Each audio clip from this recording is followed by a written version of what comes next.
Hello friends, I hope you are doing well. In this tutorial, I'm going to give you a tour on Darktable, which would help you to get started with that excellent open source software for organizing and editing raw images. If you don't know, Darktable is an excellent alternative of Adobe Lightroom, but it is completely free, where you need to pay for Adobe Lightroom. Darktable might not be extremely user-friendly, however, it is more functional in my opinion. If you are new in this channel, please consider subscribing. I publish weekly tutorials on editing, photography and tech. You might consider watching our separate video on installing Darktable if you don't know how to do that. Anyways, without further ado, let's get started. So as you can see, I have already opened Darktable. So when you will open this software, you will have an interface like this. So first, if you want to edit a picture, you have to import a picture. So to do that, you have to go to these options here, import menu, and then you can import selectively. You can import the images selectively, or you can import the entire folder. If you have the camera connected with the computer, you will have different options here, and that will enable you to take pictures directly from the camera. So just to show you, I'm going to import a random image. Let's say this one, although it has been imported already. Right, I'm going back to the same thing again. Okay, so now we have another options here, which is collect images. That will show all the images I have imported in Darktable under the different folders, and these are the folders actually I have in the computer. So I have imported pictures from different folders. So these are the pictures showing here. And then we have recently used collections that will enable you to quickly go into those pictures. And then we have image information. So here in the image information menu, by clicking on that, you can see the information about the images you have imported. Sometimes it helps you to understand the background of the image. Right.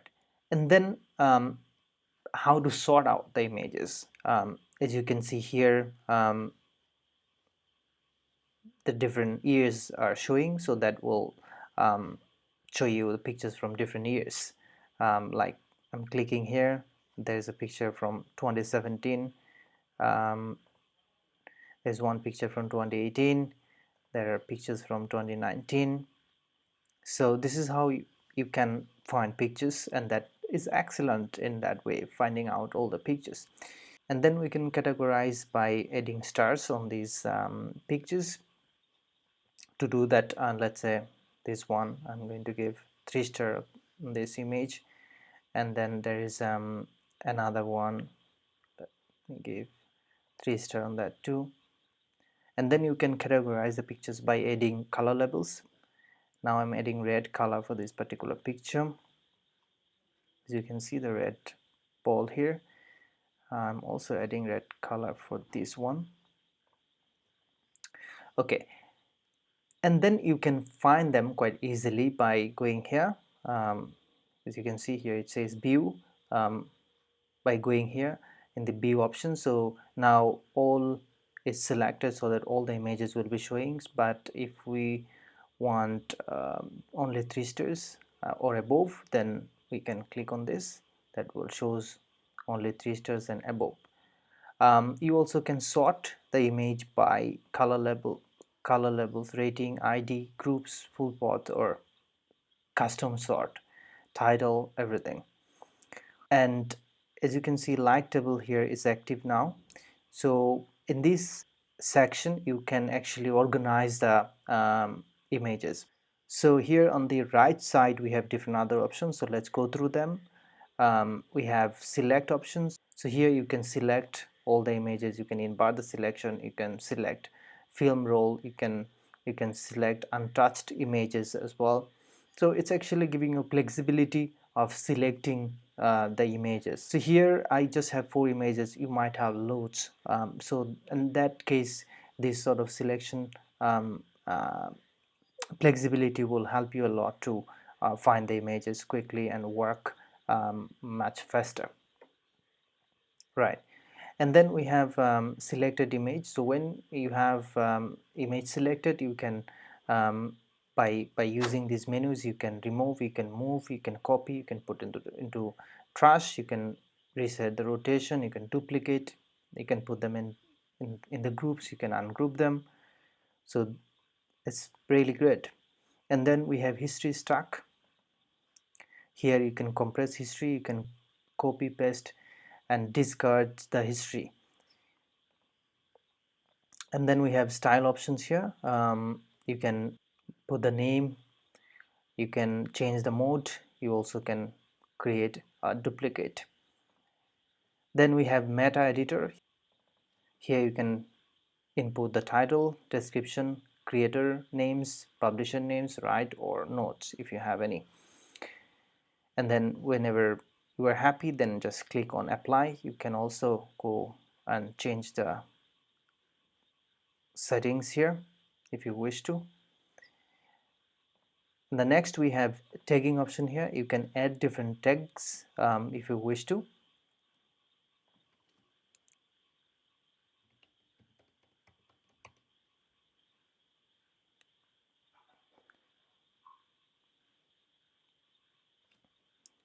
And then just hit enter.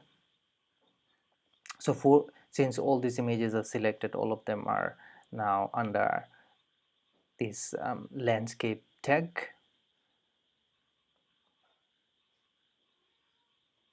Similarly, if you want to detach, select the landscape or whatever the tags you want to detach and then click on detach. Then the images will be removed from this particular tag.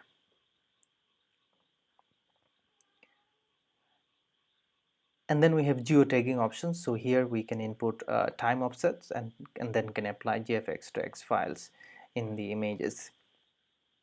So here finally we have export option. So here you can actually select the file location where you want to store the images, process images, and then you can choose the file format. Like here it has been by default it is JPEG 8-bit, but if you want to change it to any other bits, then you can choose.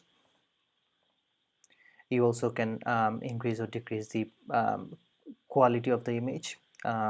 Then there are other options too. These are not very complex, however you can spend time by learning this if you don't know.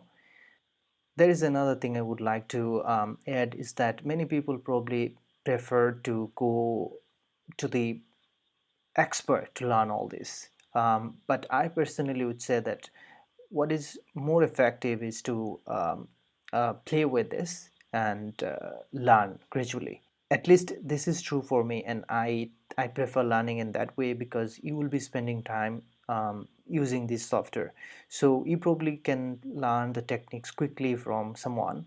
Ultimately you will be struggling to apply all this, so it's rather better to learn by yourself, and it might take time, but it will make you more flexible using different settings and all this. As I have said, this part mainly for organizing the images. So if you want to edit, then you can double click on that, or you can go to Darkroom directly. So by double clicking, I'm actually going to, as you can see, this Darkroom is highlighted. That means we are in Darkroom now. Here also you will have the thumbnails of the images we have imported to edit. Right, so as soon as you will be here, you will have different options. So here on the left side we have snapshots. If you want to take snapshot, you can. And also we have history. This is quite I would say effective. Let's say we have edited a lot, and then we realize that we need to go back to the the middle part of editing where we are quite happy, or we need to make a change. Then you can quickly go according to the, I haven't touched anything, so there you can't see any change, but otherwise you would. So you can actually go back to your history if you want to modify anything later on after editing. So this option is quite effective. And then we have duplicate manager. So here you can duplicate the edited version of the image, or you can duplicate the original one.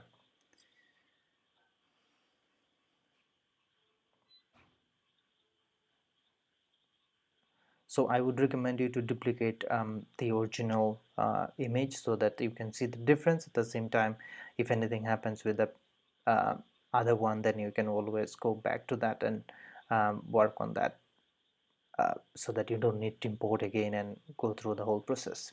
And then we have color picker options. You can choose the color, and then the tagging options, I have already talked about that.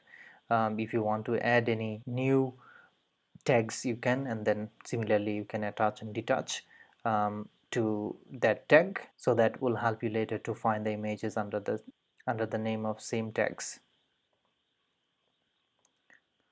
Okay, and then image information, we talked about that already.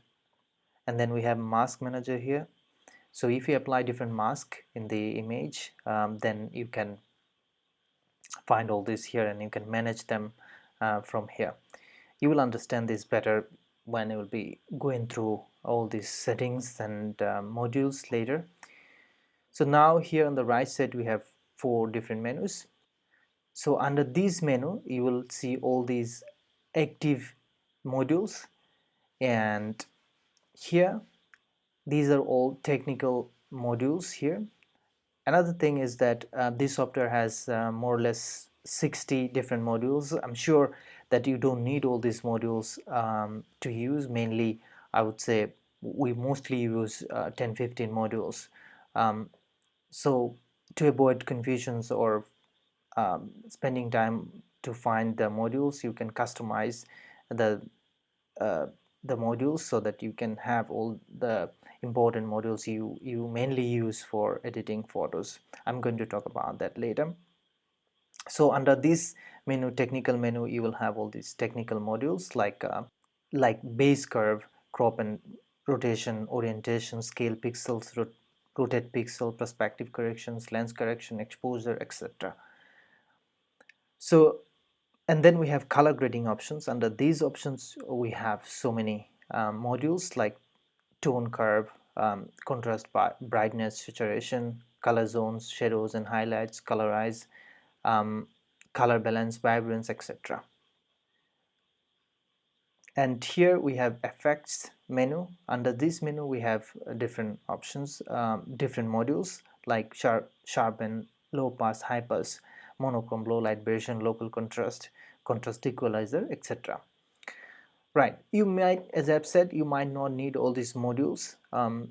So to avoid confusion, you can go here in the parset options, and then from there, there are different options already there.